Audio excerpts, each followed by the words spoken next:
Feed Your Family Tonight podcast. Each week, we are serving up motivation and inspiration to help you get weeknight dinner on the table, letting you recapture a little calm in the crazy. And now, your host, speaker, author, and married mother of four, Mariefiebach.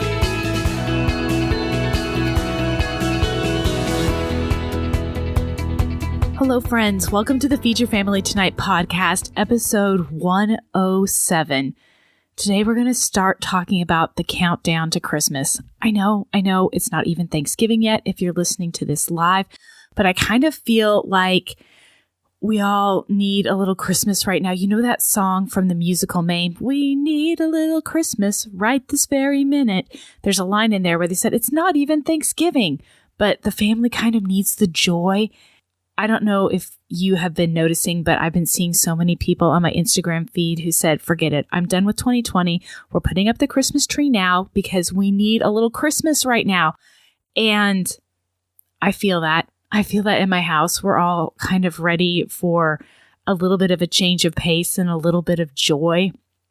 But with that also comes a little bit of stress and a little bit of overwhelm. And you know what, Feed Your Family Tonight, I'm always here to help you get a little calm in the crazy. And so today we're kind of going to talk about some of the things that we can be doing at the end of November, moving into December to have the best holiday season possible, to make the most of this crazy situation that 2020 has brought us so that we can have a little calm in the crazy.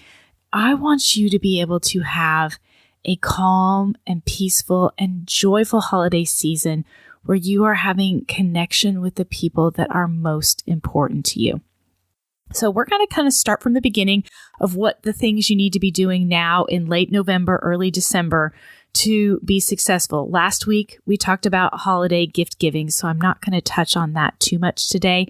If you want that holiday gift giving information, either check out the Feed Your Family Tonight holiday planning guide at feedyourfamilytonight.com/holiday, or go back and listen to last week's episode 106 about holiday gift giving, because there's lots of great information in there to help you be intentional, save time, and save money. Before I kind of dig into the deep part of today's episode, I really want to remind everybody, especially if you're listening to this right when this is released, to thaw your turkeys. This weekend, the weekend before Thanksgiving, is when those turkeys need to be in the refrigerator thawing. A couple of things about thawing your turkeys that you want to know is you want to put them in a sheet pan or a 9x13 pan, depending upon the size of the turkey, but you want something that will catch the drips because they will exude a little bit of moisture as they thaw, and you don't want any of that moisture that might be contaminated with salmonella to be dripping onto things like vegetables or even getting onto the outside of other closed containers to cross-contaminate your food.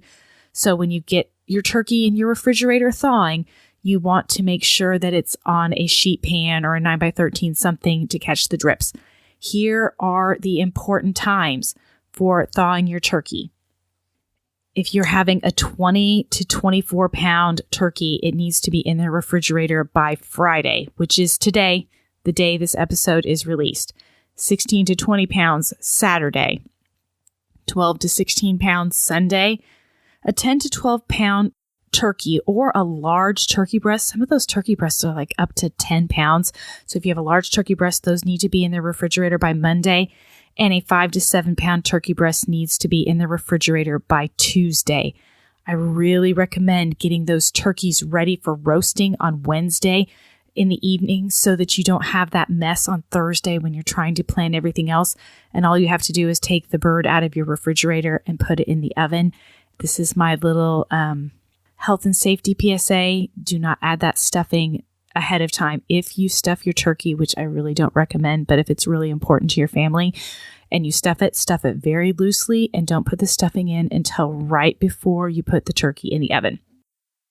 Enough about turkey. Let's talk about Christmas. We all need a little Christmas this year. If you have not started planning for the Christmas holidays or whatever holidays that you celebrate in December, now's the time to start getting ready. The first thing you want to do is look at your budget. Talk with your spouse about what kind of Christmas budget you're going to have.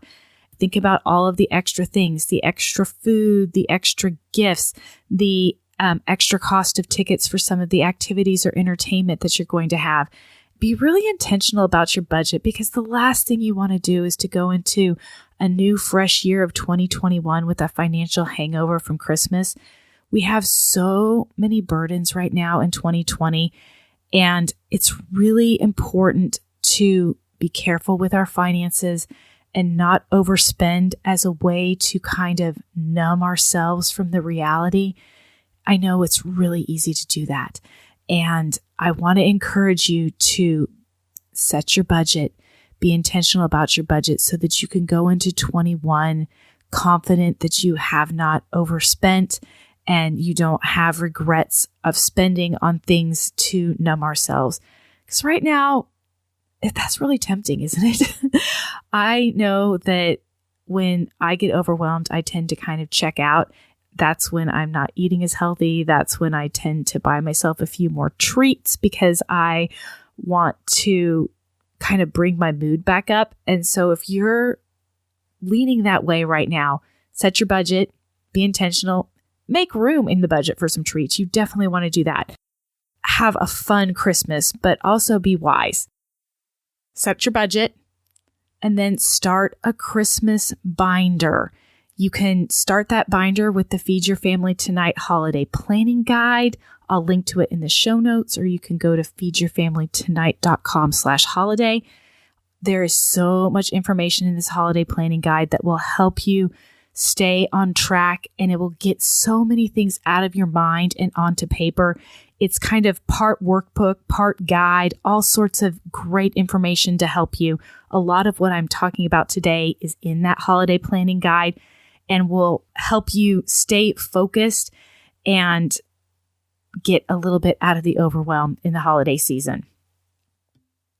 Last week, we talked about holiday gift giving. This week, we're going to start with talking about holiday activities. Over Thanksgiving week, while you have a little bit more time at home with family, ask them what is most important to them over the holiday season. What activities are most important to them?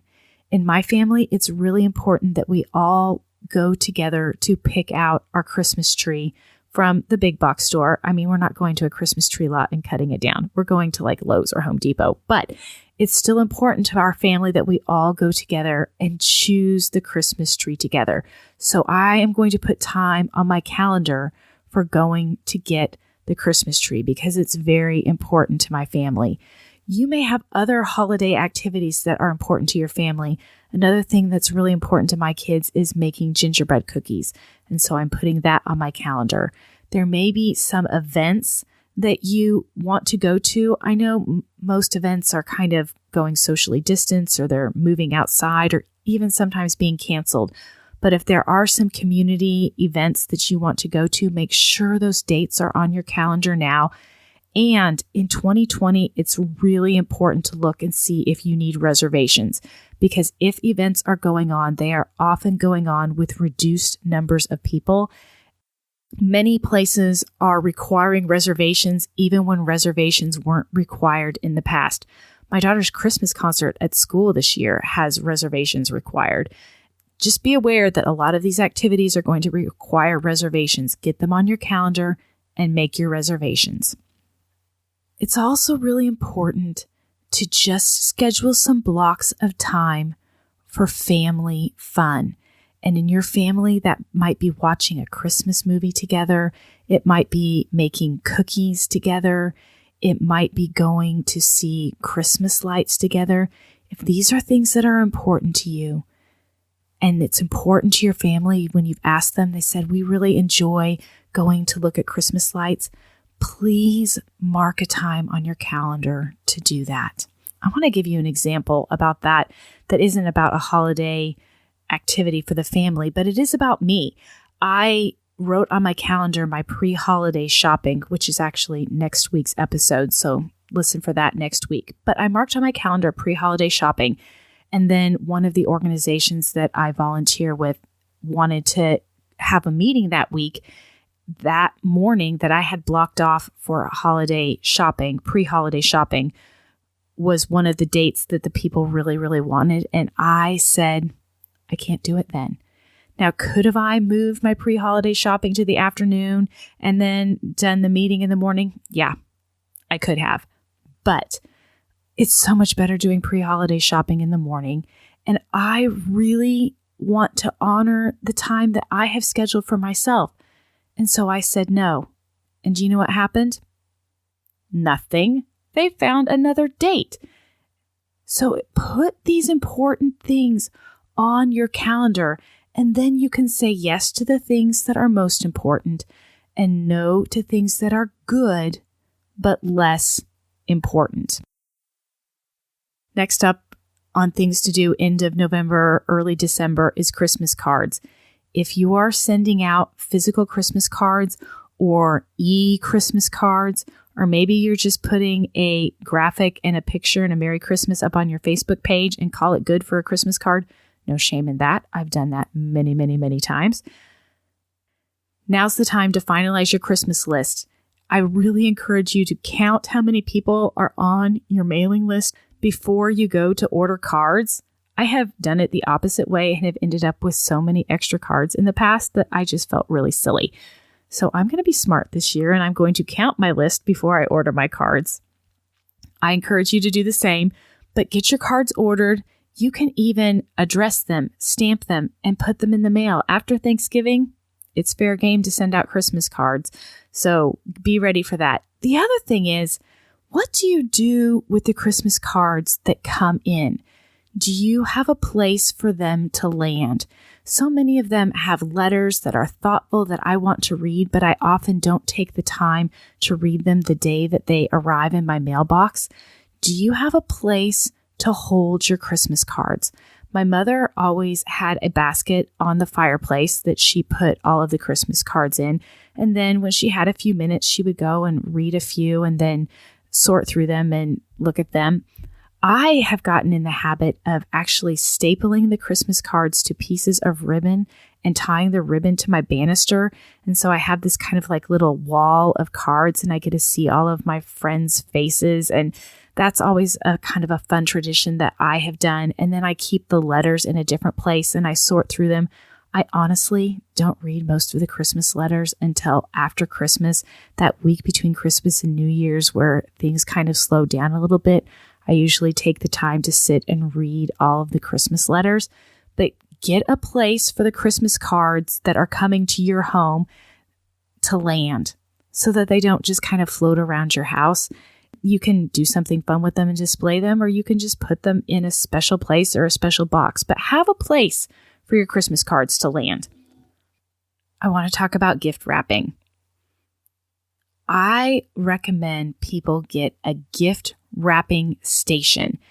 And if you have a spare bedroom or a spare office or a storage room in your basement, and you can set up a table for gift wrapping and get all of your gift wrapping supplies in that one place, bring it on and get yourself a gift wrapping station set up.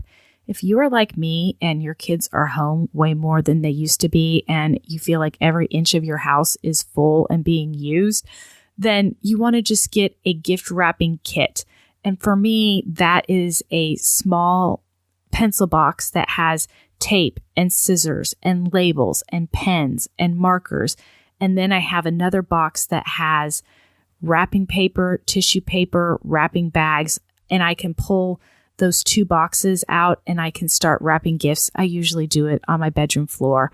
I often just pull those two boxes and they kind of sit in my bedroom for the better part of December. And yeah, it adds a little clutter to my bedroom, but then I have it always ready.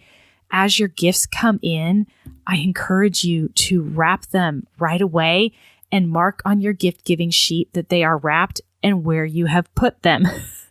If they are for your children and you don't want your children to know which boxes or which gifts are theirs, you can do what my father-in-law has done in the past, where he created a code that he wrote on the bottom of all the boxes. And it was a code that only he could figure out. It was like the second letter of the town that they were born in with the year after they were born, which was, it was some silly wonky system that was very clear to him that no one could tell from looking at the bottom of these packages. So if you need to wrap packages, but you don't want your kids to know who the package is for, come up with a little code system, write the code system down in your gift giving guide so that you can unravel it on the 23rd or 24th. But come up with a system and start wrapping as many gifts as possible. The sooner you can wrap them, the less stress you're going to have to do. Or the other way is to have them all piled in one space and have one mammoth wrapping session where you give yourself some snacks and some good music and you lock yourself in your bedroom or in your wrapping station room and just wrap until it's all done. Either way works, but get a system, get your supplies now. Take a look at the supplies that you have, take an inventory, and make a list of the things that you need to buy to round out your supplies that are left over from last year and get it all ready to go. Talked about how a lot of people have already done decorating this year. I'm all for it. I totally get it. If you haven't started decorating, don't feel like you have FOMO. You're not missing out. It's totally fine. Decorate when you're ready. I was watching an Insta story with Kendra Adachi. She's been on the podcast before, The Lazy Genius, and she said there's different people that like to decorate different ways. Some people like to just get it all out and do it all at once, and some people like to do just a little bit here and a little bit there. I wonder what camp you're in. I am totally in the get it all out, do it at once, and be done with it. I'm not a really good decorator. It's not one of my strong points, but I definitely will be pulling out some holiday decorations. And I even just had a conversation with my husband about how I think it's time to purchase new lights for our Christmas tree. Last year, I was fiddling with a set that was half on, half off, and it was bugging me every day. You'd have a little section of the tree that was sometimes lit and sometimes wasn't lit. Has that happened to you? That I said it's time to pitch all those lights and get a whole new set this year. So if you have something like that is kind of a pain point, get those new decorations on your list.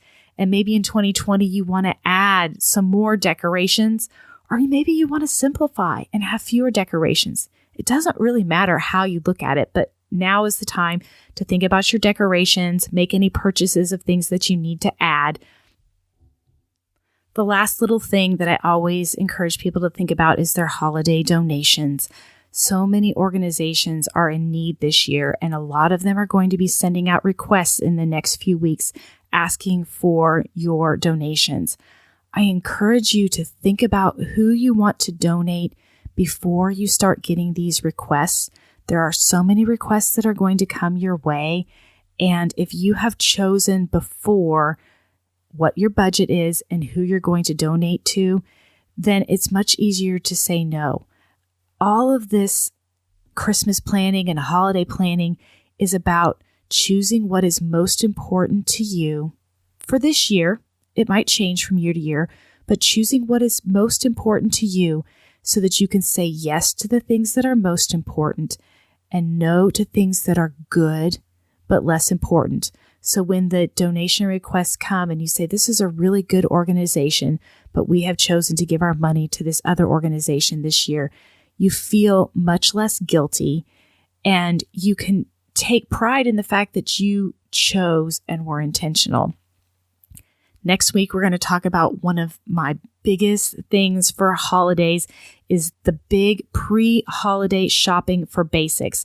I learned about this from Lisa Woodruff at Organized 365 many years ago, and I have taken it to a whole new level here at feedyourfamilytonight.com, and I will be talking all about that.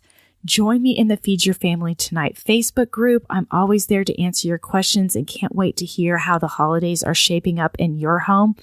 So for now, friends, enjoy time with your family. Be intentional about choosing the things that are most important, and take care. Picture yourself sitting in your decorated home in the midst of the holiday season. All of your gifts are purchased and wrapped, dinner's in the oven, and you're enjoying a moment of rest or are spending quality time with your family. No overwhelm, just calm. The Feed Your Family Tonight Holiday Planning Guide is here to help you manage the hundreds of little tasks that come with the holiday season. From shipping to roasting a turkey, we have got you covered. You'll plan your gifts, your meals, your decorating, and so much more. And new this year, we've added the Countdown to Christmas worksheets. Whether you're starting in October or starting in December, these worksheets will help you get out of the overwhelm and focus on the things that are most important to you this holiday season. For more information, visit feedyourfamilytonight.com/holiday and get your own copy of the Holiday Planning Guide.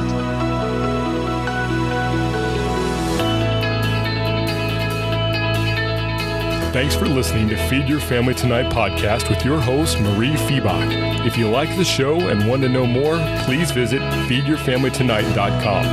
And if you'd like to help support the show, please leave a rating or review on iTunes or Apple Podcast. It helps spread the word that you can feed your family tonight.